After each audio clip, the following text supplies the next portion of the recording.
گائے کی کھال لگا کر جو کارتوس سے ایک اختلاف پیدا ہندو اور مسلمانوں میں کیا گیا تھا، تو یہ نظریہ اسی وقت سے پنپنا شروع ہو گیا تھا کہ کوئی ایسا خطہ ہو جہاں پر ہر مذہب، ہر فرقے اور ہر عقیدے کو اپنے مذہبی باؤنڈریز کے اندر پریکٹس کرنے کی اجازت ہو. پر آپ نے تفصیلاً جواب دے دیا، and I think آپ دونوں کے پوائنٹس کو وہ وہاں پہ میں مرج صرف کرتے ہیں. ایک بات کرنا چاہوں گی لیاقت صاحب، اس میں آپ نے خود ہی اپنی بات میں میں آپ کی بات میں ایک تضاد دیکھتی ہوں کہ آپ نے ایک طرف جو تشریح کی ہے کہ پاکستان کس لیے بنا، اور میں بالکل آپ سے ایگری کرتی ہوں کہ آپ نے بالکل رائٹلی یہ کہا کہ جہاں ہر مذہب کے، ہر عقیدے کے لوگوں کو مکمل آزادی ہوگی، اور دوسری طرف آپ نے کہا کہ پاکستان میں سیکولرزم کا، سیکولر اسٹیٹ کا کوئی تصور نہیں. اصل میں یہی تو سیکولر اسٹیٹ کا تصور ہے. میں یہ نہیں کہہ رہا کہ جو سیکولر بات میں کر رہا ہوں ایک امبریلا ہوتی ہے. یہ جو آپ باتیں کر رہی ہیں یہ اسلام ہے. یہ سب اصل میں ہم نے اسلام کو ہی نہیں سمجھا. بالکل آپ صحیح کہہ رہے ہیں نا، پھر تو کوئی جھگڑا ہی نہیں. لیاقت صاحب آپ جس طرح کی بات کر رہے ہیں نا، پھر تو کوئی مسئلہ ہی نہیں ہے نا کہ آپ نے سیکولرزم کی تعریف کر دی. آپ لفظ سیکولرزم کو بھول جائیے، آپ کی تعریف قابل قبول ہے نا، ہم اسی کو سیکولرزم سمجھتے ہیں. ہر طرح کے مذہب بس آپ کی تعریف کر دی جہاں پہ ہر شخص کو مذہب کی آزادی ہوگی. اگر ہم یہ کہیں تو یہ پاکستان کی ڈیفینیشن ہو جائے گی. فریہ مجھے دو باتیں دیکھیے میں آپ کو بتاؤں اس میں ایک بات میں عرض کرنا چاہوں گا کہ آپ اس میں گفتگو کیجیے گا. میثاق مدینہ بھی یہی تھا جو فرزانہ باری صاحبہ کہہ رہی ہیں، جو میں بات کر رہا ہوں. میثاق مدینہ یہی تھا کہ سب کو اجازت دی جائے گی، کسی پر کوئی جبر نہیں ہوگا، کوئی دباؤ نہیں ہوگا، ہر آدمی کو سننا چاہیے. لیکن میں کہتا ہوں کہ آج ہمارے پاس قائد اعظم نہیں، ایک بات بس، ایک جملہ، قائد اعظم ہمارے پاس 3 تلواریں تو دے گئے، یونٹی، فیتھ اور ڈسپلن کی. میں عرض کروں گا کہ اب ہمیں ایک برداشت کی تلوار خود پیدا کرنی ہوگی. بہت بڑی امپورٹنٹ بات کی ہے. یہ سب سے اہم بات ہے کہ برداشت جب آئے گی دوسرے کی بات سننے کے لیے. مگر یہاں تک ایک بات میں یہ ایڈ کرنا چاہوں گی، یہ تو ہم نے شاید حاصل کر لیا، مذہب کی آزادی تو ہے سب کو ہمارے ملک. یہی بات ہم آپ سے عرض کر رہے ہیں. مجھے ذرا اجازت دیجیے گا 2-3 باتوں کا جواب دیں. پہلی بات، یہ جو لبرل سیکولرز کا ایک آرگومنٹ ہے کہ اسلامی جماعتوں نے پاکستان کی مخالفت کی، اس کو ہم بالکل ڈیفائن کر دیں کہ پاکستان کی مخالفت کانگریسی دیوبندیوں نے کی.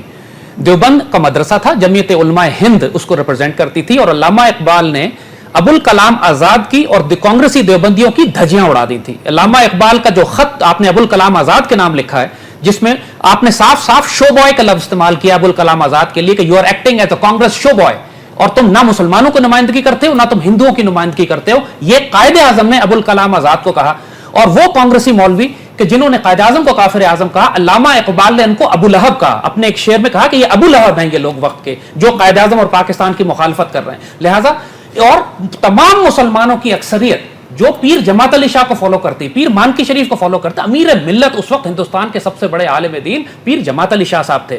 اور پیر جماعت علی شاہ صاحب اور قائد اعظم کا تعلق ڈاکومنٹڈ ہے.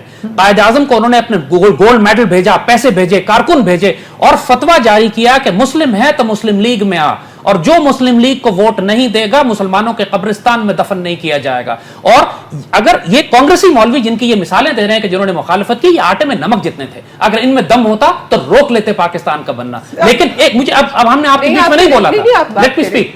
دوسری بات یہ کہ اس ساری گفتگو میں دوست کر رہے ہیں، کسی نے قائد اعظم کی اپنی تقریروں کا حوالہ نہیں دیا، کسی نے قائد اعظم کی اپنی باتیں نہیں کی. 1948 میں اپنے انتقال سے چند روز پہلے قائد اعظم نے اسٹیٹ بینک آف پاکستان کا افتتاح کیا، اور اس میں قائد اعظم نے ایک بات بڑی واضح ڈیفائن کی. فرماتے وہ تقریر نکالی ہے، وہی بات ہم عرض کر رہے ہیں کہ تقریروں کو تاریخ سے ہی غائب کر دیا.